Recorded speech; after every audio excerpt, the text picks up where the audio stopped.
guatemaltecos. La pregunta sigue en pie hasta el día de hoy. ¿En qué momento se fregó Guatemala? Hace tiempo que buscamos la respuesta y siempre terminamos echándole la culpa a quienes nos han gobernado.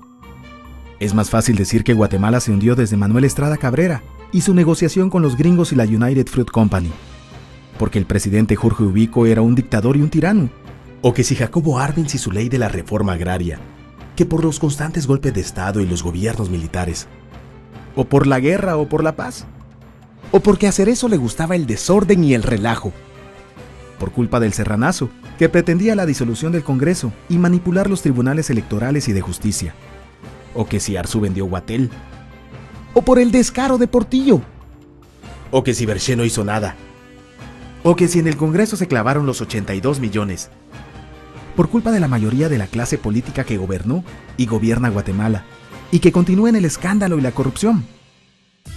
Pero por más que querramos zafarnos por la crisis social que asfixia a Guatemala, compartimos demasiados hábitos que nos hacen muy parecidos a quienes culpamos y criticamos. Porque aún compartimos que ser sinvergüenza debería ser parte del orgullo nacional.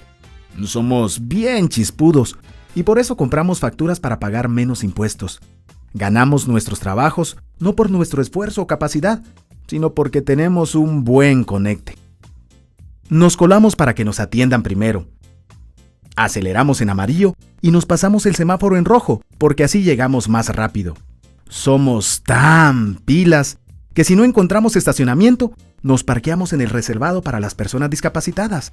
Robamos señal de cable, robamos agua, electricidad y no nos consideramos ladrones.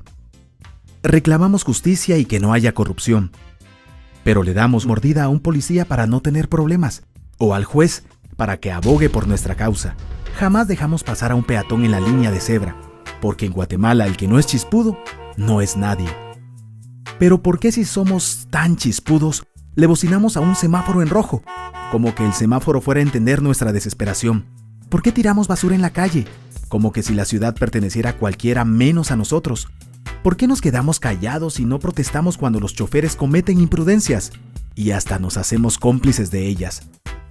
¿Por qué estamos tan interesados en los chismes que salen en el peladero, en vez de preocuparnos por conocer algo de nuestra historia, de nuestra economía, nuestra literatura, o al menos saber cuáles son nuestros derechos más elementales? ¿Por qué sentimos que se nos hace un favor cuando un burócrata nos atiende? ¿Por qué cuando alguien hace algo bien decimos que parece que fuera de otro país, como si eso fuera mejor? ¿Por qué no nos sentimos orgullosos de nuestra diversidad cultural? ¿Y por qué si somos tan chispudos seguimos alimentando este círculo vicioso que no nos deja avanzar como sociedad y país?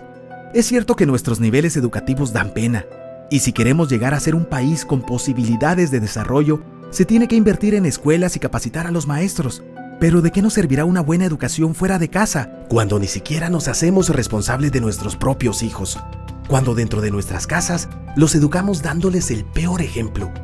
Es cierto que se necesitan medidas urgentes para frenar la ola de violencia y delincuencia que azota al país, pero ¿de qué nos servirá pacificar las calles, cuando en nuestros hogares la violencia física y psicológica parece haberse institucionalizado? Es cierto que se necesita mejorar nuestro sistema judicial, pero ¿de qué servirá lograrlo cuando la mayoría de nosotros sigue avalando la ley del más fuerte, del más rico, del más vivo? Es cierto que para reducir los conflictos sociales se requiere del diálogo, pero ¿de qué nos servirá ese diálogo si seguimos pensando que dialogar es imponer nuestras ideas y no escuchar al que piensa diferente que nosotros? Es cierto que necesitamos que todos tengamos las mismas oportunidades, pero ¿de qué nos servirán proyectos y programas de igualdad y justicia si hasta el día de hoy añoramos ser quienes no somos y nos avergonzamos de nuestras mismas diferencias? O lo que es peor, nos sentimos superiores por estas diferencias. Es cierto, es mucho más fácil echarle la culpa de absolutamente todo a nuestros gobernantes, pero la realidad es que Guatemala se hunde en exacta proporción a esa viveza que alimentamos todos día tras día, a esa horrenda y famosa comparación que se nos hace con la cultura chapina de la olla de cangrejos. Si somos nosotros la materia prima con la que se hace este país, y si no corregimos nuestros hábitos, nuestras costumbres, Si nuestra materia prima sigue adulterada, cualquier producto que hagamos saldrá también adulterado. Y por más logros que obtengamos en nuestra economía, en nuestros deportes, en las artes, en nuestra cocina, por más orgullosos que nos sintamos de nuestros representantes, de nuestra historia, de nuestras maravillas o de nuestra creatividad, si no cambiamos estos hábitos, seguiremos preguntándonos en qué momento se fregó Guatemala. Yo ya estoy harto de esa pregunta. Estoy harto de ver cómo un país con tantas posibilidades y oportunidades, con tantas riquezas naturales y con tanta historia, tenga que seguir viviendo en el subdesarrollo, solo porque no nos creemos capaces de vivir de otra manera. Estoy harto de que nuestras desgracias continúen siendo un buen negocio. Harto de que hablar mal de nosotros mismos se haya convertido en una rutina diaria. Harto de que la unión hace la fuerza sea solo una frasecita trillada que no podamos aplicarla a nuestra vida. Aunque te cueste creerlo, todos dependemos de todos. Pero depende de que vos y yo empecemos a trabajar en ello de una vez por todas. Porque la transformación de nuestro país hacia una nación desarrollada ya no está solo del lado de los políticos o de los poderosos, tampoco de los milagros. La transformación de Guatemala está en la capacidad que tengamos de hacernos responsables de nuestros actos y de rebelarnos en contra de nuestra viveza. La transformación de Guatemala está en ti y en mí, en todos. Está en nuestras instituciones y en la posibilidad de trabajar unidos con un compromiso verdadero. ¿Qué pasaría si cambiamos la pregunta? Si ahora yo dijera, ¿en qué momento se arregló Guatemala? Aunque te parezca una pregunta ilógica, tenemos que creer en ella. La respuesta está en nuestras manos.